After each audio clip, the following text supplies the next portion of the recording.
భవిష్యత్ గ్యారంటీ కార్యక్రమం మీద తొండపి గ్రామం వెళ్ళినప్పుడు కొంతమంది వైసీపీ గుండాలు అంబటి రాంబాబు ప్రోత్సాహంతో గంజాయి తాగి మా ఊరేగింపు మీద కరెంటు తీసి డాబాల మీద ఉండి డాబాల మీద నుంచి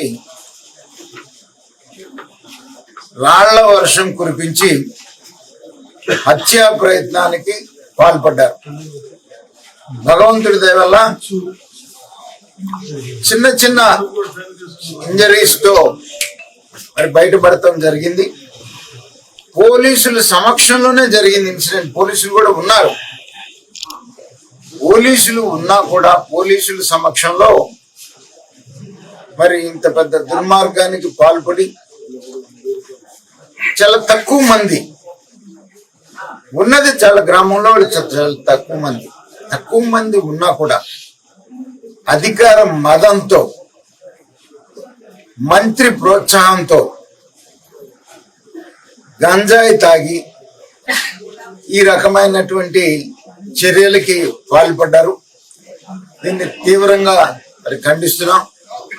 పోలీసులు చర్య తీసుకోవాలని చెప్పేసి నేను తెలుగుదేశం పార్టీ తరఫున డిమాండ్ చేస్తా ఉన్నాను. తొండపి గ్రామంలో నా ప్రత్యర్థి కన్నా లక్ష్మీనారాయణ గారు ప్రచారానికి వెళ్ళినప్పుడు కొంత ఘర్షణ జరిగింది. కన్నా లక్ష్మీనారాయణ గారు నిన్న నా మీద చాలా పెద్ద ఆరోపణలు చేశారు.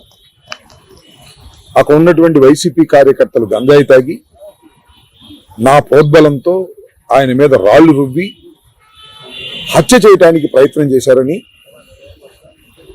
అదృష్టవశాత్తు ప్రాణాపాయం లేకోకుండా ఆయన బయట పడ్డాడని, దానికి స్థానికంగా ఉన్న మంత్రి ప్రోత్సాహం ఉంది అనేటువంటి మాట మాట్లాడి రాజకీయంగా లబ్ధి పొందాలనేటువంటి ఒక ప్రయత్నం చేయటం చాలా దురదృష్టకరం. నా మీద బురదలటం అనేది చాలా బాధాకరమైనటువంటి అంశంగా నేను భావిస్తున్నాను. నేను 12 సంవత్సరాల నుంచి సత్తెనపల్లి నియోజకవర్గంలో రాజకీయాలు చేస్తున్నా.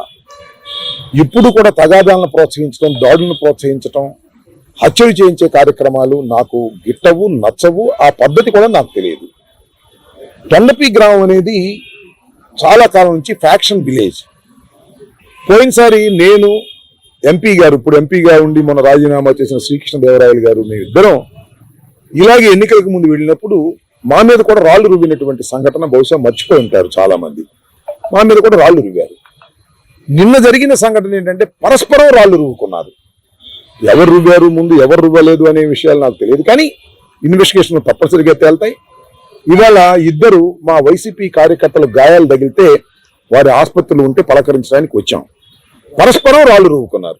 ఇటు తెలుగుదేశం వారు, అటు మా పార్టీకి సంబంధించిన వారు ఇద్దరు పరస్పరం రాళ్లు రువ్వుకున్నారు.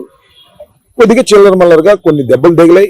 పోలీస్ బాగా యాక్ట్ చేయటం వల్ల పెద్ద ప్రమాదం తప్పింది, అంటే బాగా కొట్టుకునేటువంటి ప్రమాదం తప్పిందని ఈ సందర్భంగా నేను మనవి చేస్తున్నాను. దీన్ని నా మీద బురదల్లి నేనేదో రాజకీయంగా వారిని అణగదొక్కడం కోసం తగాదాలు ప్రోత్సహిస్తున్నాను అనేటువంటి మాట కన్నా లక్ష్మీనారాయణ గారు మాట్లాడటం చాలా దురదృష్టకరం. దాన్ని నేను తీవ్రంగా ఖండిస్తున్నాను. ఇక రెండో అంశం ఏమిటంటే, తొండపి లాంటి కొద్దిగా వాతావరణం బాగోనటువంటి గ్రామాలు వెళ్ళేటప్పుడు ఎవరైనా పోలీసులకు ఇన్ఫార్మ్ చేస్తారు, పర్మిషన్ తీసుకుంటారు. కనీసం కన్నా లక్ష్మీనారాయణ గారు పర్మిషన్ తీసుకోకపోయారు, కనీసం కాగితం కూడా పెట్టలేదు. నేను తొండపి గ్రామం వెళుతున్నాను అనేటువంటి కాగితం కూడా, ఊరేగింపుగా వెళ్తున్నాను, మైక్ పెట్టుకుంటున్నాను, బహిరంగ సభ పెట్టుకుంటున్నాను కాగితం కూడా ఆయన ఇవ్వకపోక అదే పోలీసు వారు ఉండగానే జరిగిందని ఆరోపణలు చేయడం సమంజసం కాదు. పర్మిషన్ ఇస్తారా ఇవ్వరా తర్వాత సంగతి. ముందు ఈ మస్ట్ గివ్ ఏ పేపర్.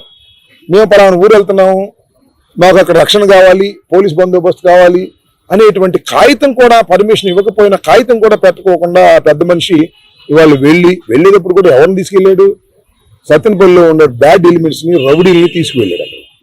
తీసుకువెళ్ళి వాళ్ళు దాడి చేయాలని ప్రయత్నం చేశారు. ఇలాంటి సంఘటనలు జరగటం చాలా దురదృష్టకరం. ఇలాంటి సంఘటనలను నేను ఇప్పుడు ప్రోత్సహించను. మంత్రిగాను, శాసనసభ్యుడిగాను, రాజకీయ నాయకుడిగాను నా సత్తెనపల్లి నియోజకవర్గంలో ఇలాంటి ఘర్షణలు నేను ప్రోత్సహించనని కూడా ఈ సందర్భంగా మనవి చేస్తున్నాను. ఏ ఘర్షణ జరిగినా, ఏది అన్యాయం జరిగినా దాన్ని ఉక్కుపాదంతో అణిచివేయాలనేటువంటి ప్రయత్నంతోనే మేము ఉంటాం తప్ప ప్రజలు శాంతిగా బతకాలి అని కోరుకుంటున్నాం. ఎవరు రాజకీయాలు వాళ్ళు చేసుకుంటాం, తప్పలేదు. కానీ నా మీద ఈ రకంగా కన్నా లక్ష్మీనారాయణ గారు ఆరోపణ చేయటం నేనేదో ప్రోత్సహిస్తున్నానని ఆరోపణ చేయడం చాలా దురదృష్టకరం.